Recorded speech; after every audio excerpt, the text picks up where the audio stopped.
Jadi ilmu ini untuk diamalkan, bukan untuk disimpan-simpan.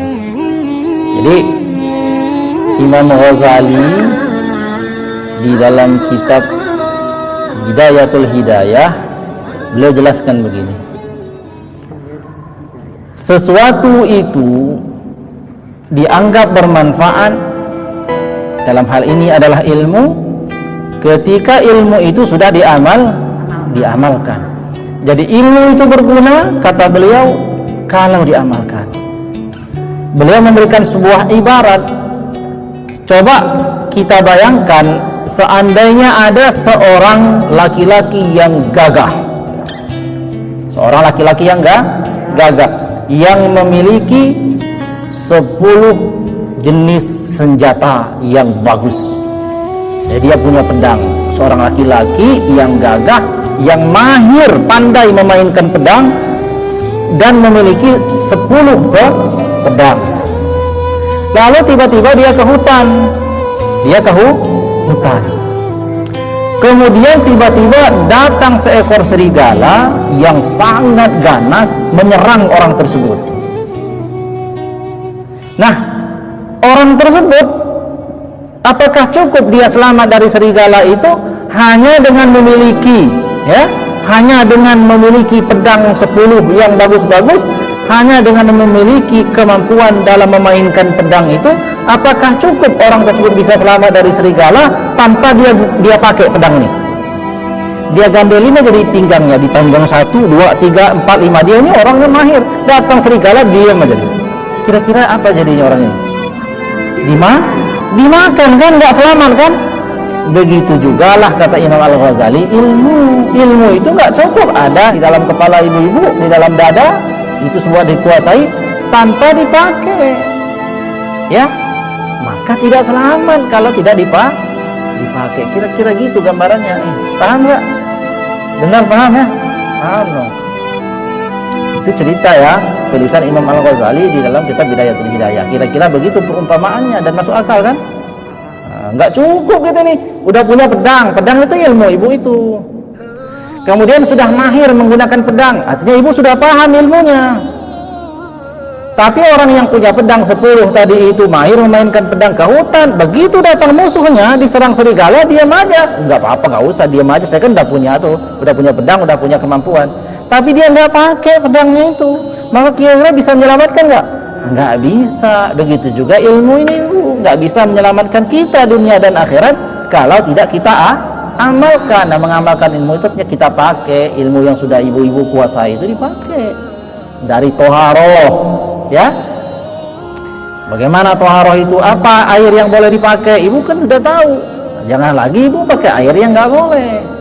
Sholat, nah sholat syarat sahnya bagaimana? Ibu-ibu sudah tahu. Jangan lagi mengerjakan sesuatu yang bisa menyebabkan sholat tidak sah. Itu namanya amal, ya.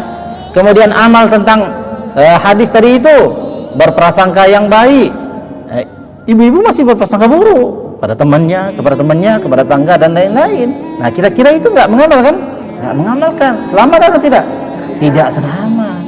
Jadi ilmu itu baru akan memberi manfaat kepada kita. Manfaatnya itu keselamatan kita ini di dunia dan akhirat bila kita amalkan. Nah, ibu-ibu ini berniat untuk ilmu ini untuk diamalkan, untuk ngisi kekosongan waktu. Ini diamalkan. Alhamdulillah. Jadi semakin lama semakin ngaji harus semakin baik. Zahir semakin baik, ya, batin semakin baik. Zahir dalam bentuk apa? Berpakaian ibu sudah rapi. Udah nggak ada lagi ya ibu yang jalan-jalan ketemu saya di lapangan. Kalau ketemu aja, mudah-mudahan jangan. Ya, enggak lah ya, insyaallah enggak. Nah itu kira-kira gitu. Ya, jadi ibu-ibu sudah alhamdulillah istiqomah bertahun-tahun, sudah 5 tahun ngaji ini tahun 2014 ya. Berapa tahun? Masya Allah. Orang belajar ngaji bisa bertahan 5 tahun itu bukan perkara yang mudah. Artinya memang kita sudah punya keinginan dan niat usaha untuk belajar sungguh-sungguh. Alangkah sayangnya itu kalau nggak diamalkan. Diamalkan. Jangan sampai tidak istiqomah, tiba-tiba jatuh di tengah jalan gitu ya. Nah, jangan sampai. Jadi itu ya, zahir sudah bagus, zahirnya itu pakaian sudah rapi, kemana-mana sudah menutup aurat. Masya Allah, ini sudah ciri-ciri ahli surga. Amin ya rabbal alamin. Nah, ini zahirnya.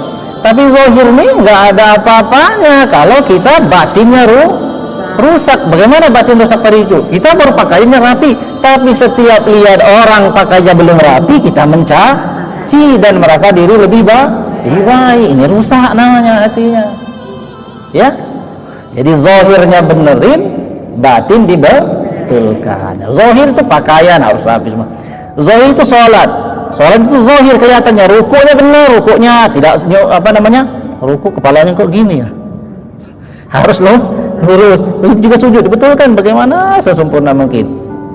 Tapi di samping itu hatinya juga dituntun. Takut dia, jangan sampai sholat saya nggak diterima, jangan sampai sedekah saya tidak diterima, jangan sampai doa saya tertolak, jangan sampai yang saya makan ini adalah hal yang haram. Nah, semua perasaan-perasaan yang seperti itu sudah menjadi ciri kalau kita sudah semakin baik. Tadinya bermusuhan, suka bermusuhan, setelah ngaji nggak bermusuhan lagi. Orang ngaji tapi bermusuhan, ya. Perkara yang tidak boleh terjadi. Nah, sesama muslim. Jadi semakin hari semakin baik, zahir semakin baik, batin semakin baik. Kalau itu kita bisa laksanakan ibu-ibu sekalian, masya Allah, itulah yang akan menempatkan kita pada derajat yang tinggi, derajat orang berilmu. Bayangkan selama sudah 5 tahun lebih belajar, itu bukan perkara yang mudah itu, dan bukan perkara yang kecil itu, perkara yang begitu besar itu.